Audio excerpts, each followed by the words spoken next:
भावांनो, मला आज समजलं की आज जीवन म्हणजे काय असतंय. तुम्हाला हा व्हिडिओ 2 मिनिटं वेळ काढून बघायला लागतोय. तर सकाळी आपण आवरून सांगलीला जाणार होतो. मग अशी गाडी काढून सगळं आवरून आपण सांगलीला चाललो. सांगलीला जायचं कारण म्हणजे बँकेत थोडं काम होतं आणि एका नाही तर दोन दोन बँकेत आपलं काम होतं. मग तेच काम करण्यासाठी आपण सांगलीला जाणार होतो.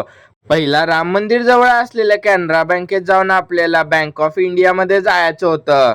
आता ही बँक ऑफ इंडिया बँक आहे, ती आहे गणपती मंदिर जवळ. मग तिकडच आपण चाललो होतो. सगळं आपलं काम झाल्यावर म्हटलं आता किती दिवस झाले इथला वडापाव खाल्ला नाही. मग इथला येऊन वडापाव खाल्लो. आपण कालच एक वडापाव खाल्लेलो पण नाही. बॉम्बे वडापाव क्वालिटी लागतोय म्हणून तो पण एक घेतला. आता तुम्हाला जीवनाच्या श्रीमंतीबद्दल सांगायचं झालं तर भावांनो, पैसा कमवणं हे श्रीमंत नाही, तर आई वडिलांना सांभाळून आपलं घर चालवणं हे एक मोठी श्रीमंती आहे. तिकडून आल्यावर आपण टायपिंगच्या क्लासला आलो. मग टायपिंगचे इथं थोडं लिखाण पण करायचं होतं. मग ती लिखाण केलं आणि बाजार घ्यायला आलो. मग व्हिडिओ आवडल्यास तुमच्या भावाला फॉलो करून घ्या. भेटूया नवीन ब्लॉग मध्ये.